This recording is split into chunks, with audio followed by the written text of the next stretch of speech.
یو نړیواله لوبه وګرځي چې هغه ښځې په ډېرو کمو کالو کې دا لوبه کوي، نو آیا تاسو به خپله لور ورواستوئ و بیچ والیبال لوبې ته؟ کم هندوستانی سیاستمدار به خپله لور ورواستوي و بیچ والیبال لوبې ته؟ تاسې بیچ والیبال پیژنئ؟ بیچ والیبال که چیرې سبا هغه نړیواله لوبه وګرځېدل، نو آیا خپلې لوڼې دې لوبې ته وراستوئ چې بیچ والیبال وکړي؟ زه پوهېږم چې د کالو اغوستلو سره یو څه په لوبه کې بدلون راتلای سي، 1 سلنه، نیمه سلنه یا 1 پاو کېدای سي، خو لاکن که چیرې مازې په کالو اغوستلو سره یو څه فرق راځي، نیمه سلنه، موږ پوهېږو چې د اوبازۍ دپاره باید کم کالي واغوستل سي چې اوبازي په سمه توګه ترسره سي. که تاسو د عقل څخه کار واخلئ نو په لڅ بدن تر ټولو ښه اوبازي کېدای سي. نو آیا تاسو به بې له کالو اوبازي کوئ؟ تاسو به وایاست یا دا زما د حجاب حدود دي، دا زما عصریت دی، د غونې کالي اغوندم، لږ کالي اغوندم. دا ستاسو عصریت دی او زموږ عصریت دا دی چې بدن باید ټول پوښلی وي. ستاسو پیمانه دا ده، زموږ پیمانه هغه ده. خو که چیرې تاسو په رښتیا هم په حکمت پوهېږئ نو خو کالي مه اغوندئ. ولې کالي اغوندئ؟ تاسو یې وینئ چې اوس دغسې حال دی که نه دی؟ په همدې خاطر موږ ته پکار ده چې د رسنیو بازي سرچپه واړو. چې کله زه وپوښتل سوم چې ثانیه میرزا دغسې کالي اغوندي، آیا دا شکر کوي؟ نو ما ورته ویله چې ثانیه میرزا تاسو د اوس دپاره تاسو دې ته وګورئ چې اکثره مسلمانان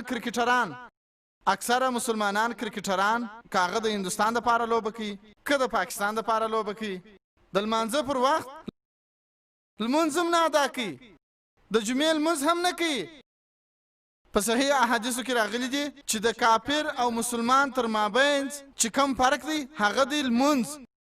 لږ تر لږه ثانیه میرزا لمونځونه خو کوي، لمونځ خو کوي، هغه دی الحمدلله. کېدای سي سبا کالي هم سم واغوندي انشاءالله. ولې نه؟ نو زه تاسو ته دا وایم چې مسلمانان کرکټران در ثانیه میرزا نور هم حرام کارونه کوي، تر ثانیه میرزا ډېر حرام کار کوي. لږ تر لږه لمونځ خو کوي. په دغه خاطر موږ باید د هغې ملګري سو.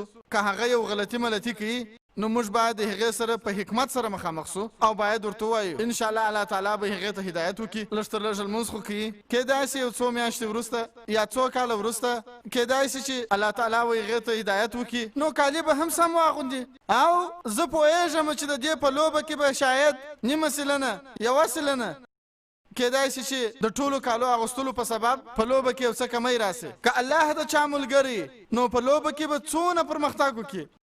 الله تعالی فرمایي په سورت ال عمران کې سورت نمبر 3 آیات نمبر 160 کې چې که الله در سره ملګری نه نو هیڅوک مو مرسته نشي کوای. که د الله ملګری در سره نه و نو هیڅوک مو د کومک نشته، او که چیرې مو الله ملګری وکړي نو هیڅوک یې نشي در څخه ګټای. نو په همدې سبب سره مؤمنانو ته پر الله باندې د توکل کولو ووایاست. نو کېدای سي ثانیه میرزا انشاءالله د یو څه وخت وروسته کېدای سي اونۍ سي، کېدای سي میاشتې سي، یا کېدای سي کال سي، موږ به الله پاک ته لاسونه پورته کړو چې الله دې هغې ته هدایت وکړي چې هغه کالي هم سم واغوندي او انشاءالله چې هغه بریالی هم سي. هیله لرم سم جواب مې درکوي.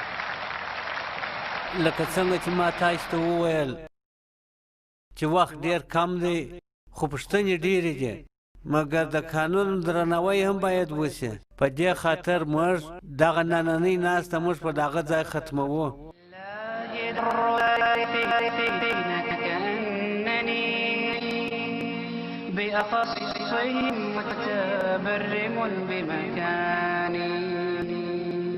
قلقا يجهزني إلى دار البلاد متحريا لكرامتي